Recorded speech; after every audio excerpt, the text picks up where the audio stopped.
And welcome back to the channel, everybody. Aesop Grim here, and this is a continuation of our playthrough for Crusader Kings 3. We're here in the Iberian Peninsula as the Duke of Galicia.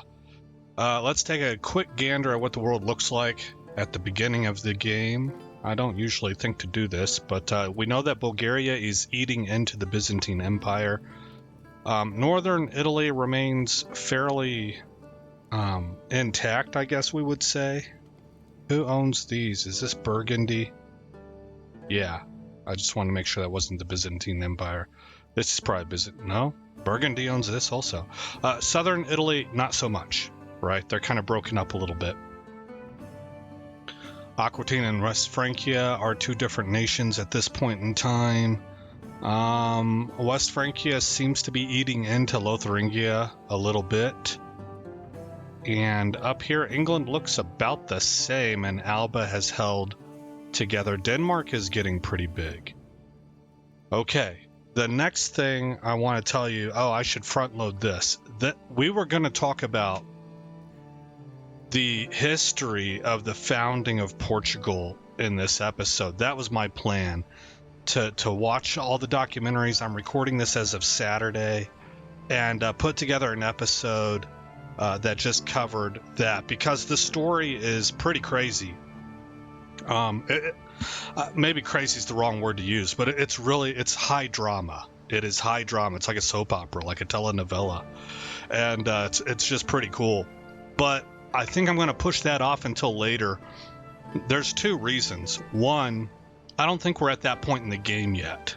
I want to be closer to forming Portugal, or maybe even having already formed Portugal before I do that.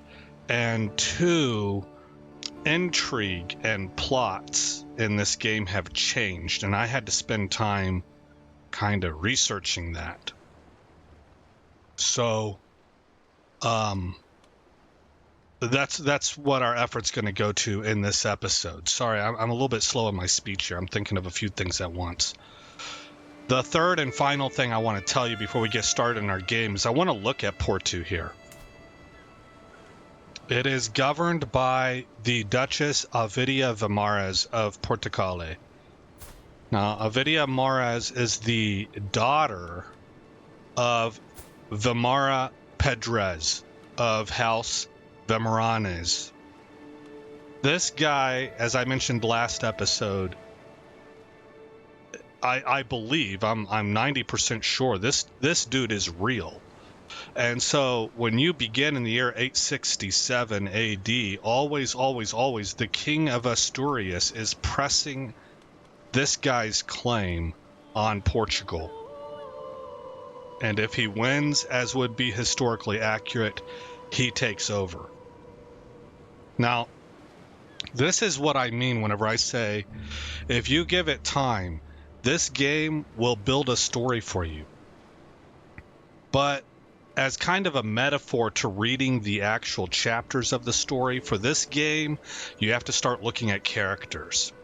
So, Duke Vimara Pedrez had a son, but in the year 874, in the summer of 874, where are we at? 895. He was murdered. He was killed during a siege, which meant that his daughter became the heir.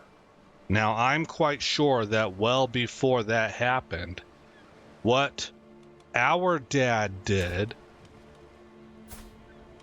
I believe this is how it unfolded. Our dad had arranged a marriage for us with the daughter of the Count of Astorga. That has paid dividends, as we are now the Duke, and we've had a great relationship with this family right here, the Bierzo family. If you notice, we are House Menendez. But his second son, well prior to that siege, I'm sure, our dad betrothed our younger brother to her, Count Vimara's daughter. Right? So let me say that again, because that went really choppy. Real quick. Our dad arranged a marriage for us and the daughter of the Count of Astorga, which turned out well. He's our vassal, while his son is.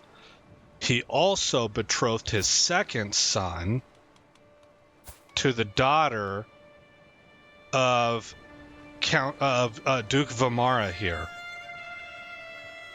Duke Vimara's heir then goes on to be murdered, leaving the duchy to her. So their child is set to inherit the Duchy of Porto. I guess the Duchy of Portugal. And he, of course, is of House Menendez. See how this is starting to come together? Who's the house lead of House Menendez? We are. So when he takes over, House Menendez will have the Duchy of Galicia and the Duchy of Portugal. But because we're the house head, if need be, we have a few things we can do. We can either declare war and make it a struggle for this county. It'll just cost us piety. And then we can immediately take this county right here and then this county right here. I'm probably not going to do that because I'm trying to be really, really passive. But that's one option. Because we're in Iberia, it goes a lot faster than normal wars. Over in other places, you have to have a casus belli. And you have to, a lot of times you have to fabricate a claim to have a justified war. Here in Iberia, war is like a way of life. It's just like, I think you should belong to me. and that seems to be kosher. Like the Pope's okay with it and all. But another route, let me close this out, that we can go is that when House Menendez inherits this,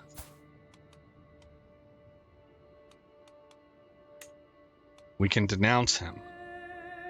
Dynasty head interaction, denounce Fernando Menendez. This will give all members of our dynasty an imprisonment reason against him. So at this point in time, I would imprison him and then force him to hand me his title. That's pretty much how that would work. Now that's still not necessarily a peaceful way. I guess it is technically. It's a way of getting this title through diplomatic interactions, even though it's heavy-handed, kind of tyrannical, sort of non-just diplomatic interactions. But it's not involving military and war. And that was one of the things I was trying to do. I'm not super serious about it, but I was trying to let this be what I call a passive playthrough. Now, whenever I'm saying passive, I don't mean no war ever all of the time. Passive as in I'm against war and I will never pick up the sword. When I say passive, I mean a lax way of just kind of existing and trying to build our family dynasty, you know. But this would be one of those ways. It's definitely a familial interaction. So I thought that was really cool. Wanted to mention that to you and show you all of that. Now, what we are going to do next is something that I didn't really plan on doing. I want to be a good guy. And this is not good guy stuff. But as a recap, this is the bastard son. Now, it says that his father is this guy right here. He's not. This is the bastard son of the Count of Monterey, who we caught scaling our walls trying to sleep with our wife, who later slept with this guy's wife, and he threw her off a tower as reprisal or something like that. He straight murdered her, was murdered by Castellan Bermudo Gatones of Astorga on 24 August 883 at the age of 26, right? But not before she gave birth. And she gave birth to this guy right here. Now, at that point in time, this dude here, our vassal, his dad went to war because they found out about it, right? obviously, since old girl got thrown off a tower. And he attacked the Count of Monterey and called us as an ally. We were best buddies with his dad. His dad saved us from our own father in a war of conquest, like pretty much single-handedly. We really, really, really like our father-in-law. So we came in. We're like, of course, that scoundrel was climbing my castle walls trying to talk to my wife. So we came over here. We sieged this castle down, and that family got dispossessed of all of their inheritance. They're out wandering the lands somewhere. I don't know what. Maybe they're dead now. They had to live in the wild, and this is a dicey place, you know. But but he then used his best friend Hook on us to force us into a betrothal of this scumbag's bastard son to our daughter, right? And I'm just not willing to let that happen. So I actually imprisoned my daughter in order to keep her keep the marriage from going through. I was actually trying to see if I could force some other things there, but it didn't work out. So I'm just kind of role playing it as you can't marry somebody who's in prison, so it delays the marriage. And it buys me time to do a murder plot. Now, let's go over this real quick because this is new. And I hear a lot of people expressing their distaste for this. It's too micromanaged. It takes forever on top of all the other things going on in CK3. A lot of people they don't like it. Some people really do like it. And I think I might be one of the ones who really likes it.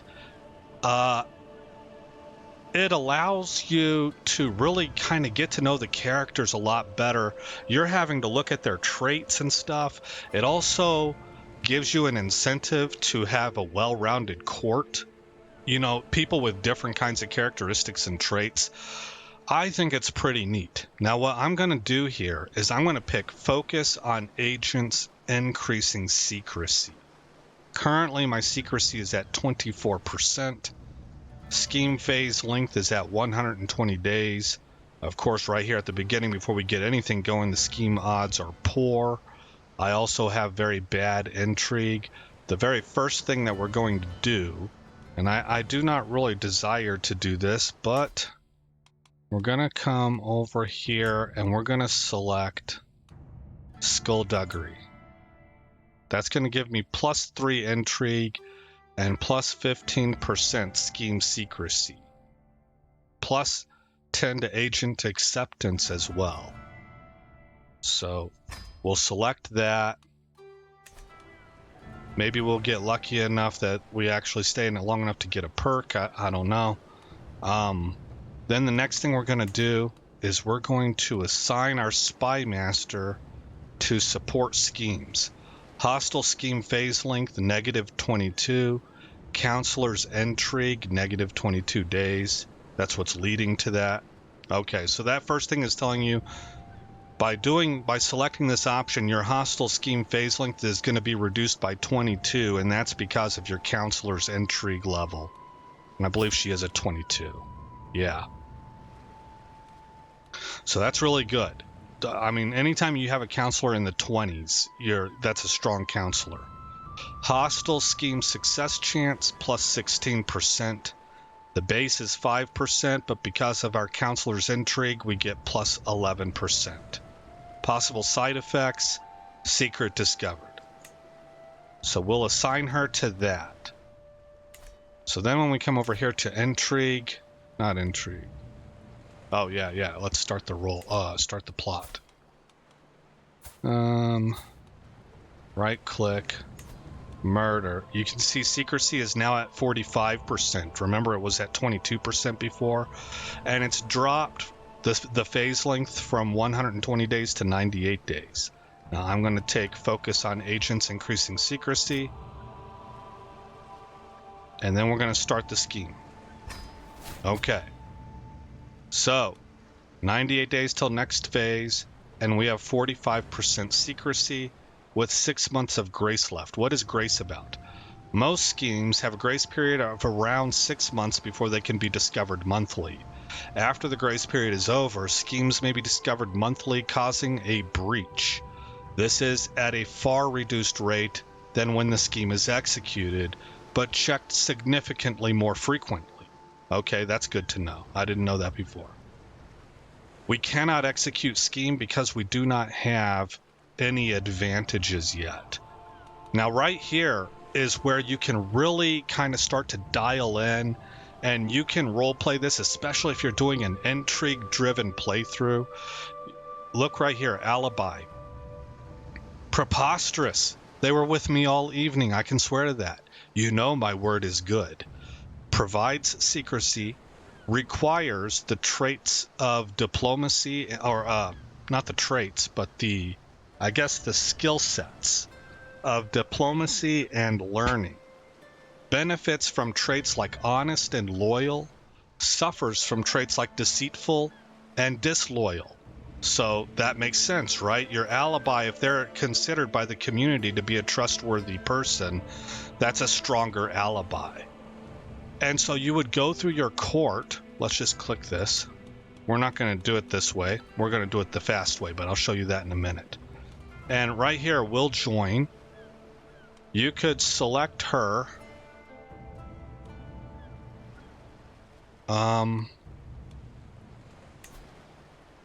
Okay, yeah. So she'll join for free. Let's take a look at her. She is our friend. She's generous, gregarious, and diligent. She has high diplomacy and high learning. That's why she's considered strong for this. She didn't have any of those traits we were looking for, right? But she's got high diplomacy and high learning. So she would just simply accept it. But you have all these options here to really kind of grease the tracks, so to speak, or to hook them, to force them. I like that about this game. You can either entice or coerce, right? You can offer them a hook on us. You can offer a seat on the council. There are all kinds of things. This is like real politics here, man. I think this feels really neat. So we could invite her to the scheme, or if she wasn't willing, if she was instead, she refuses, but can be convinced. -32 here, -3 here. So you can pick these people as well. You wouldn't want her. She's callous, she's diligent, and she's deceitful. So that would be a bad pick for an alibi. But because she's deceitful, maybe you want her as an infiltrator? Yeah. Benefits from traits like deceitful and diligent, requires intrigue and diplomacy, and she's good at both. She's double digits in both diplomacy and intrigue. So you kind of got to get to know your people, you know? I think that's fascinating. Now, the other thing that makes it a little bit more like the old system is you can simply select auto invite agents, and that's what we're going to do. And then we're going to unpause it, and you'll see it has selected all these people here. Now we're going to get this tax. We're getting 137 gold from the not a tax, but from the Pope. All right, now let's take a look. She's an alibi. So what does an alibi want? Diplomacy and learning, honest and loyal. It does not like deceitful and disloyal. So again, this is the Duchess. We already know she's not honest, she's not loyal, but she's got high diplomacy and high learning. Then we have Mare Terexia. Remember, she used to be our enemy, but we made a friend of her at a feast. Now she is gregarious. She's honest. That's about it. That's about it. She's not really the greatest pick for an alibi, but she is honest. Then we have this lookout here. What does that want? Patient and paranoid. Intrigue and martial. This is our courtier. This is our daughter-in-law. What was it? Patient and paranoid. So diligent, zealous, patient. There it is. And so this also makes those negative traits that your kids get sometimes actually useful. Intrigue and martial. 9 in martial, 13 in intrigue. So not bad. Domingo. Domingo is our knight. He's the assassin. Prowess and intrigue. He's got an 18 in prowess and a 12 in intrigue. You also want sadistic and patient. Sadistic and patient. So he's an outstanding choice for an assassin. Excuse me, I'm sorry. Sancho here, infiltrator. Intrigue and diplomacy, deceitful and diligent. Okay, doesn't have the traits, but he's a 23 in diplomacy, so that's the only thing he's got going for him, really. But it's a really high score. So what we can see is that we're at 95% secrecy, 20% base, plus 15% from skullduggery, plus 12% from intrigue. There's a negative 2% in intrigue there. I'm not really sure what that's coming from. I don't know how you can have plus 12% and negative 2. Somebody must have a trait. I don't know. Maybe it's us. And then from agents, plus 76. Okay. So we have 79 days until the next phase. We have 0 breaches out of 5 because we're in the 6-month grace period. We don't have any advantages. And we are sitting at 22% of a maximum total success chance of 71%. I hope that explains everything with the new scheme. I had to kind of spend some time looking around for stuff. You don't normally find a tutorial on this stuff. I might actually clip this whole section out and make this a dedicated tutorial on my channel. But I had to watch some playthroughs and stuff, mostly. But let's go ahead and hit unpause and see how this works out for us. We're at speed 3, so we're going to have lots of other events to cover, but we should see this develop. Okay, I took Vasco out playing with a bow, and to my surprise, he ran into a wounded doe. He did not hesitate in the slightest to bring it down. Nice. He gets the trait ambitious. So I'm just watching this tick down. And make note that it's 896. We started this in late 895. Oh, notice how we ticked up. We're in the next phase now. We ticked up from 22% to 24%. Okay, alternative reading. In a dusty corner of the library, I find a tome, bound in leather and inscribed with strange symbols, partially hidden behind other books. It is old, but has clearly seen some recent use. As I leaf through it, I quickly come to the realization that it deals with some unconventional knowledge. I think this is how you become a Satan worshiper. We're not going to do that. Interesting. I glance around before sitting down to read. Nope. Heresy. I'll turn it into the priests as we plot to murder some dude that actually has good traits. Like, he's temperate. He's zealous. He's a tough soldier. Man, this dude's, all he's guilty of is being born into a vendetta, like a blood vendetta. It's not his fault. That's why I was thinking about this, and I was like, maybe we should just go ahead and let the marriage go through, because, and to be honest with you, that would be more realistic of that time period, I think. You know, when a promise is made, whether it was by hook or not. I mean, the guy got a hook for a reason, right? You would honor it. But I really wanted to learn. I wanted to take this opportunity to learn the intrigue side, how this whole system worked. So we went with this instead. 10 more days until the next phase, currently at 27%, and it is July of 896. Now we're in 30%, at 30%. In November of 896, we will have been plotting this for a year. I've got 254 gold. My goodness, being a duke really does take it out of you. Okay, we've read this before. I'm going to take the opportunity to lose 19 stress.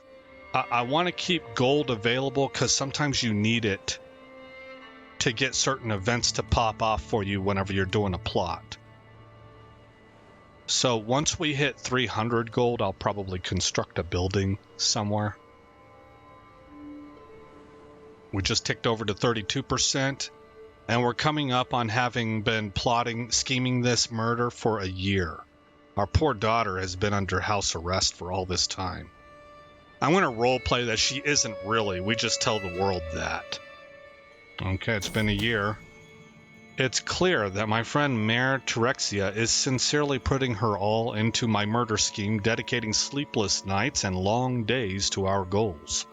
Perhaps it is cruel of me to use one who is dear to me so. Certainly, I cannot say I would like to be used so. Still, she is effective, and it's for a good cause. No. This would be for love. We're not going to do that. We don't need to anyway. No.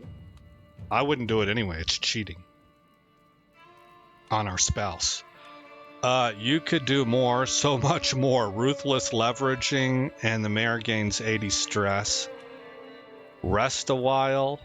Murder gains excellent leveraging. Nothing motivates like affection. Scheme phase length 10 days faster. Base success chance plus 5%. And maximum success chance plus 5%. Ruthless leveraging until 27 November 906. We're going to take this. Handle your own stress. I have to handle mine. What are these modifiers about?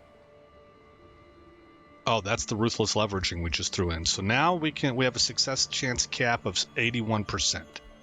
Yeah, to me this is cool. This kind of makes me want to play an intrigue character, to be honest, because even the events you get are kind of interesting. When you have an intrigue focus, a walk through Twee reveals something deeply unpleasant. A plague has arrived in this unassuming hamlet. Everywhere one goes, one cannot escape the ceaseless noise of hacking and coughing from the infected, congealed blood staining their clothes deep crimson. Already, people are calling this affliction romantic plague. Why on earth? Because of the deep crimson, I guess. While numbers remain low, it's only a matter of time until it spreads further. Summon the physician, of course. Oh, and we need to go to our court and set our physician to control plagues. Romantic plague, early prevention. The dim, flickering light of Sancho's infirmary illuminates the scene as the physician lays out a plan of attack. I think I've read this stuff before. We're going to go soft approach. And bring this back up. All right, we're at 48%. Not only have Sancho's preventative measures failed, they seem to have actually irritated the humors and made the corruption both more infectious and more severe. That's awful. This will not happen again. Do you understand me? He gains 1 learning, but I think we're going to get this no matter what. Plague resistance dropped by 10. So we can throw him in jail. I'm not going to do that. Ooh, we can kill him, but he's our friend. So we would also gain stress.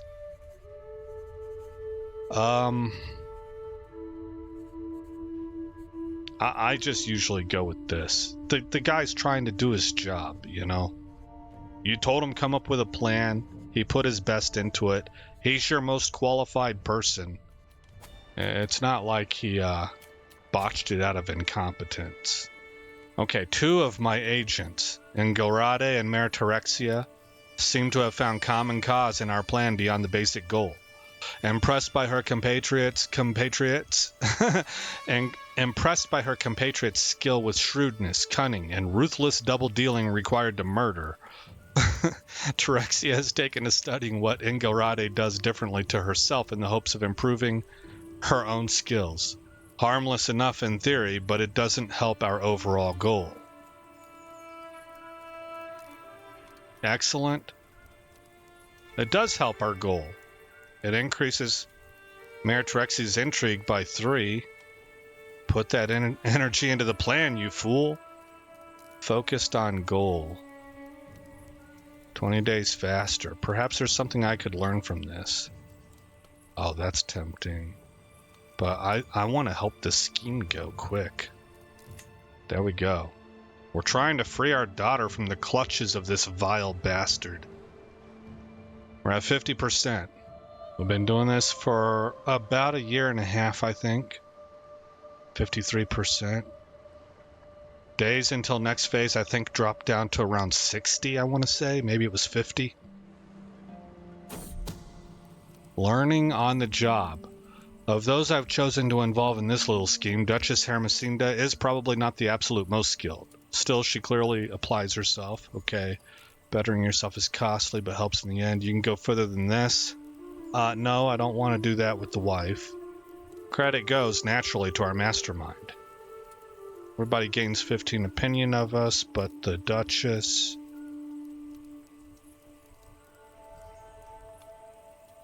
Murder gains 20 days of progress.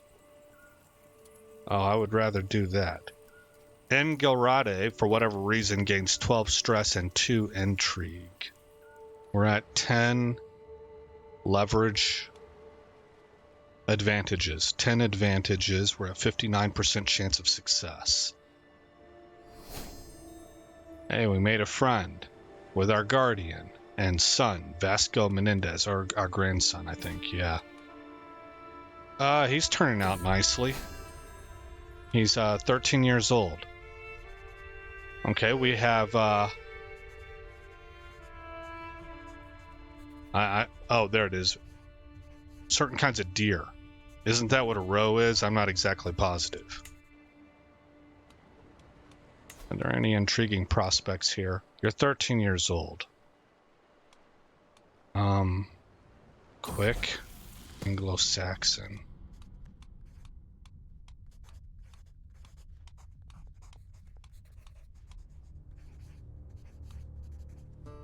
Hale. Bavarian. There was a commotion among the children today. Sabella was attempting to preach among her fellow youngsters and became the target of a small fight. Vasco intervened and did what he could to protect her. He gets the trait brave. Excelente, that's what we want.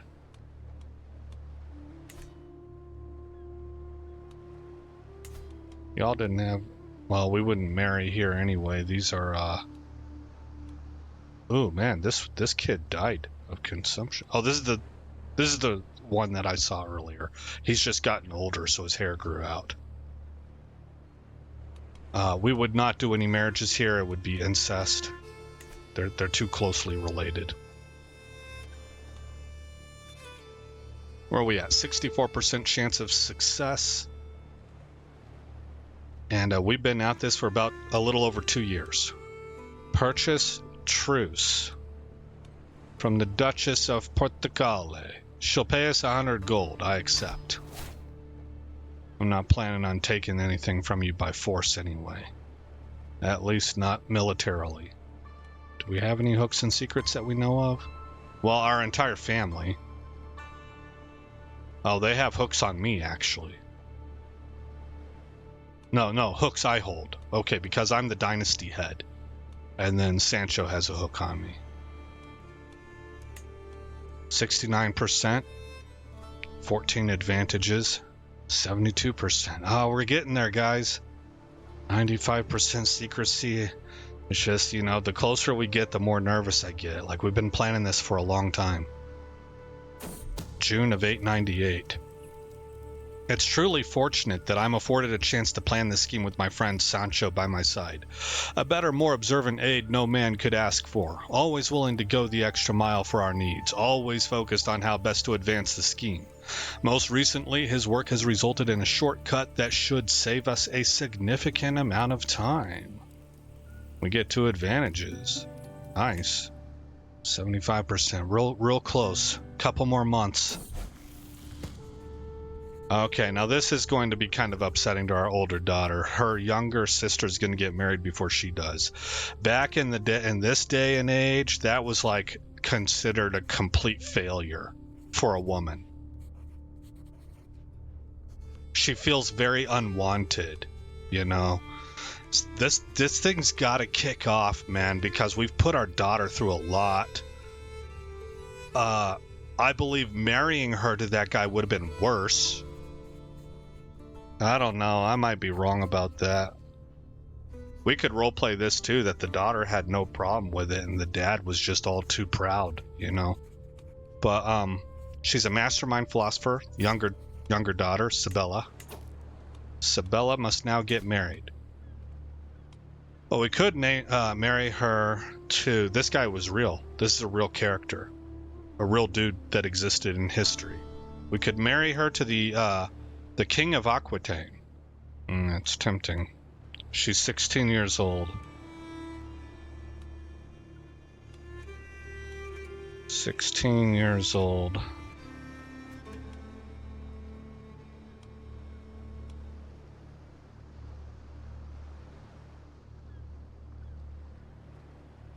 "17-year-old Duke Adalberto of Tuscany."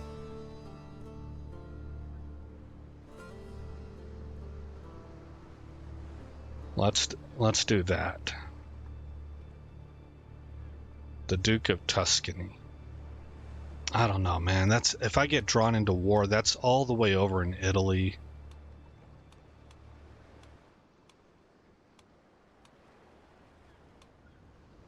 I don't see really anything close. I'm kind of looking at culture right now. I don't see any Iberian cultures. Okay, Tuscany it is.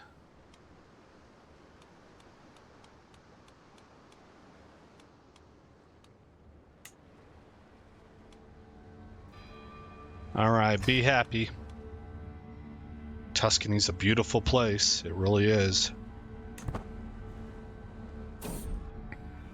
The region of Tuscany. A hurried slapping of feet gives me scant warning before the door bursts open, and Violante, wild-eyed, barges into the room. "My lord," she stammers, dumping an entire armful of vellum missives onto my desk. "My lord, I have just returned from Tui, and you would not believe the devastation. Death and destruction stalk the land. Thousands lie dead in the street." Sifting through the equally hysterical piles of vellum, I try and make sense of it all.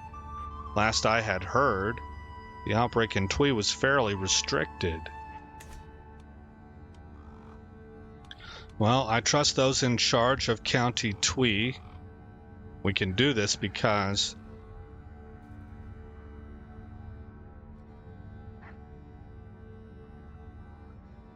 I guess because we're brave. I trust those in charge of County Tui.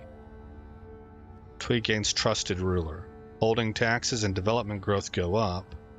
Popular opinion and plague resistance go down. Best to send some aid whilst the problem is merely nascent.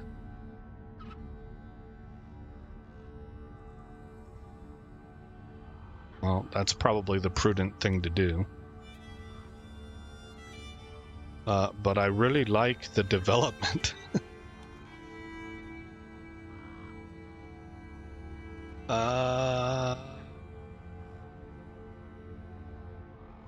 It's not the right thing to do.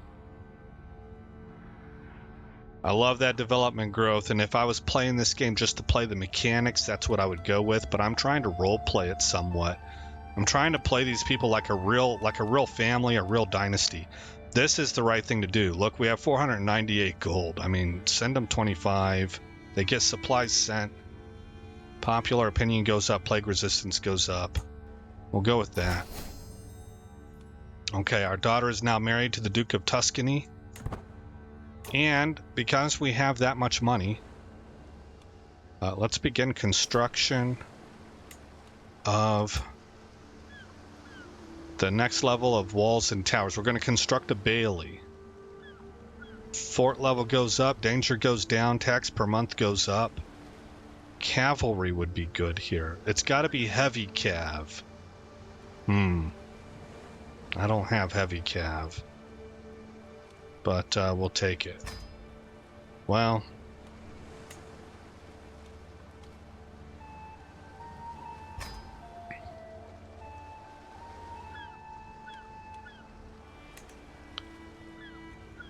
I don't have heavy cav. I have light cav. Barracks, militia, stables. Gives me absolutely nothing in taxes. Trade port.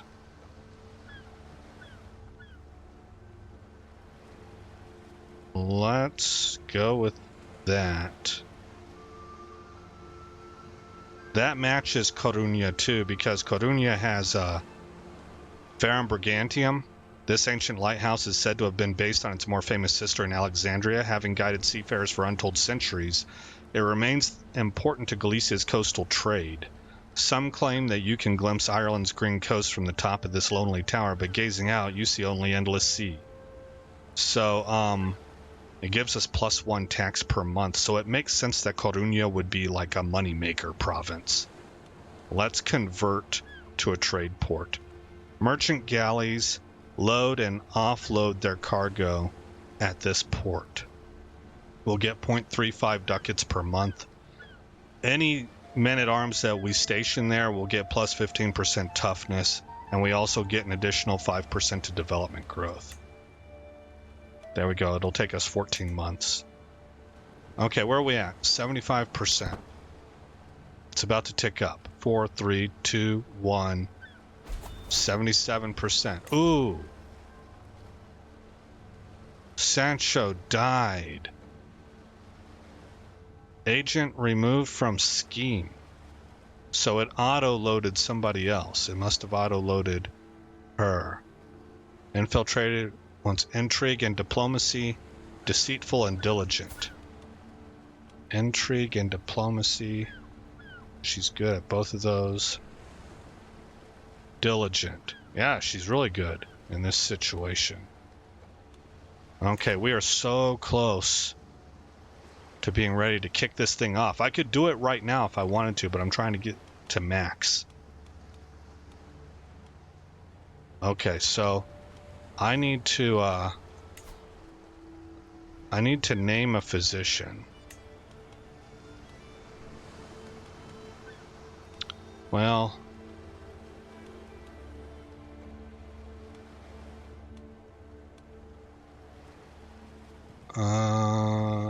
let's, I guess, name our son. Terrible, terrible, okay.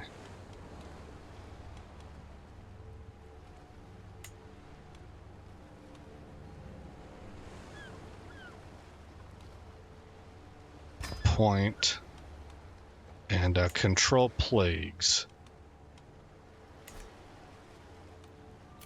Empty council position. Boom, boom, boom, boom. Yeah, my vassal's terrible at diplomacy, so it's not going to be him. It'll have to be Rosendo. Oh, wait a minute. Yeah, well, he's better.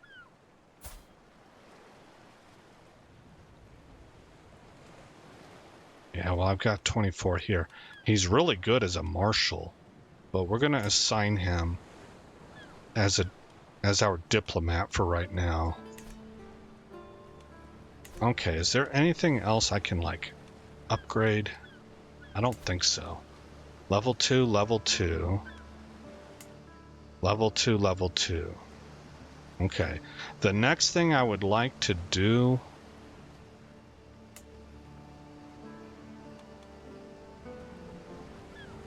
is build a temple right here. It's going to cost 340 gold. Oh, I can do it right now. I want to hold off because that's most of our gold, and I might need it for the scheme. We're really close to this scheme being done. Where's this plague at? It's down here. Okay. 77 of 81. Coming up on year number 3 of this plot. There we go. We're at 81. We are maxed out. Cover every angle. You finalize your murder against Vermudo del Bierzo. 95% success chance, including this option's modifiers. Okay, so it's 81%, and then we got modifiers that are bringing it up to 95. Random chance and special effects may rarely thwart the attempt. Murder. Scheme gains plus 20% to its final success chance. Total success chance can never exceed a maximum of 95%. Oh, well, that's good to know. Scheme spends 20 advantages. Maybe that's what is 20 advantages giving the 20%. Advantages represent progress made towards the goal of a scheme. They can be sent to convince agents to join a scheme or to execute one with an increased success chance. Yeah, there it is. To execute one with an increased success chance. So I guess theoretically, I could have kicked this off at 75%. That's good to know for the future. Because you get an additional... Whatever percentage this is, you can subtract from 95%, I suppose. Or whatever, I guess you'll have to do some math. For me, it's 81% plus 10%, 91%.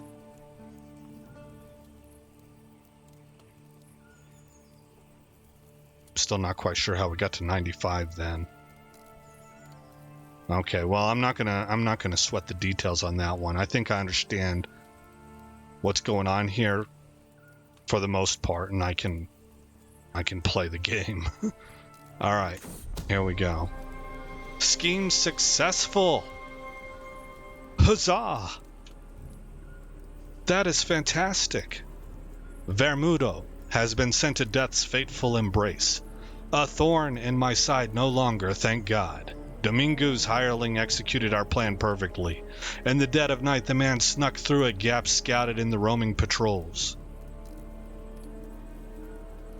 Nice, okay. Let himself into our quarry's chambers with a stolen key, and brought Vermudo's wretched existence to a wet, gurgling end. I have covered my tracks well, and if anyone suspects me of being behind the attack, then they do not dare say it aloud. Oh, that's really, really good. Sometimes you get, like, there will always be whispers. That's not even present here. We're completely absolved. I do love surprise visits. You lost 38 stress, and Vermudo del Bierzo died. Down goes the bastard. Okay, immediately then, we shall marry our daughter off. We must negotiate release for I guess we'll gain a weak hook. Very good. Now, how old are you? How come it's not telling me that? There she is, 21 years old. Arrange a marriage. No. Maybe it's find a spouse.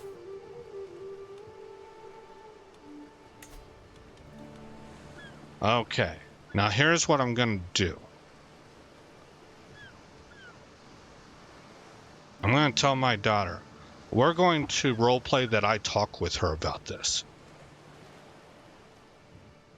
I'm going to speak to her and say, I have accomplished my goal, never mind the details, but you do not have to marry the vile bastard whose father tried to seduce your mother, and that slept with your cousin's wife. You don't have to marry him. I've taken care of it. Don't ask too many questions. If you are willing, I can arrange a marriage for you to the 55-year-old King Louis II. And you will be a queen of Aquitaine. And I would say that within these kinds of things, once he passes on, she'll be able to kind of call her own shot, which was really rare for a woman in those days. She won't be able to call it like a ruler. She won't have that kind of clout, but she'll have significantly more prestige and influence than most women. And she'll still be probably a pretty decent age. So we're going to role play that that's what happens and that she says yes.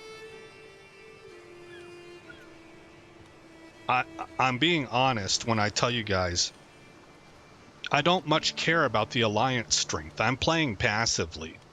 So I'm not role-playing this in a way to give me an excuse to get an alliance with the King of Aquitaine.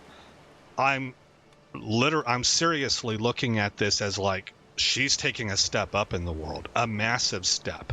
If you'll go back and look at history of the Norman conquest, when did this occur? This was after the Norman conquest. Guys, I can only give you a general. I can't even remember the woman's name. But she was the Queen of England, and she was Viking.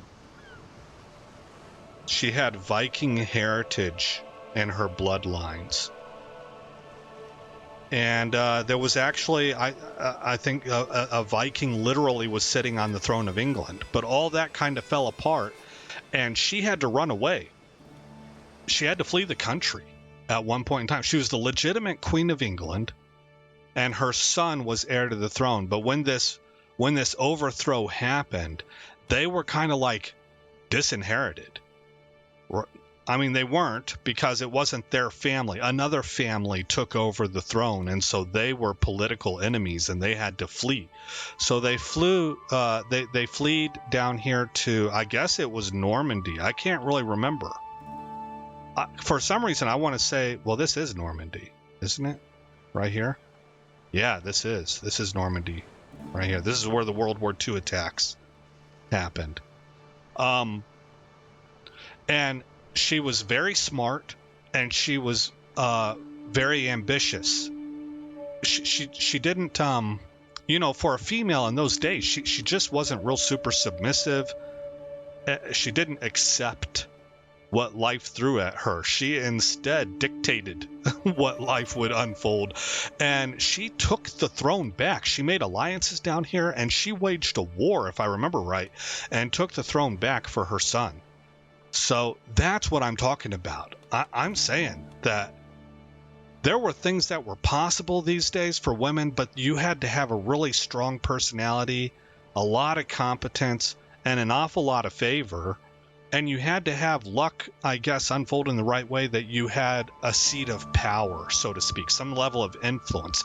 And that's what we're getting her by marrying her to him. And so that's what I'm going for. That's what I have in mind. So let's go ahead and do it. Send proposal.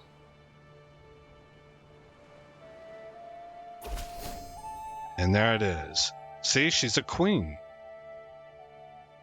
Is she in Paris? Located in Bordeaux. Oh, that's beautiful also. It's a little coastal town. It's not little. It's a coastal town right here. I tried to do a playthrough here one time because Well, maybe it was CK2 that I did it in. This place had like 5 holdings, man. It doesn't anymore. I don't know what they did to it. Oh, it's got 4 now. So this is the actual town of Bordeaux. Castle. But back in the day, that used to be a 5-town province, and it was coastal. So you could build tall and build a trade empire. The risk you ran is that everybody wanted it. So you got war declared on you in a hurry. But he gladly accepts. So we're good. And right there, guys, we're going to save it. Now, we've only made it to 20 September 898. We didn't really roll time forward a whole lot in this game. But I believe we were able to, and I guess by we, I mean me, because I'm the one that didn't know, but I was able to experiment with that scheme system and successfully pull that off. So I'm pretty excited. We can exchange hostages, deer sighted. We can vassalize Asturias de Santillana. Whoops. And I think the reason we can do that is that she has all of these titles. And she's married to our vassal. County of Asturias de Santillana. The County of Vizcaya. Where's that at?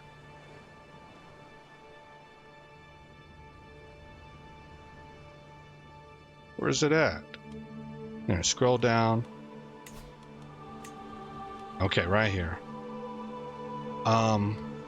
She's sick also. Consumption. Oh no. The County of Soria, and the County of Burgos. So she has this county, this county, this county, and this county. Those are all going to be inherited by Gaton,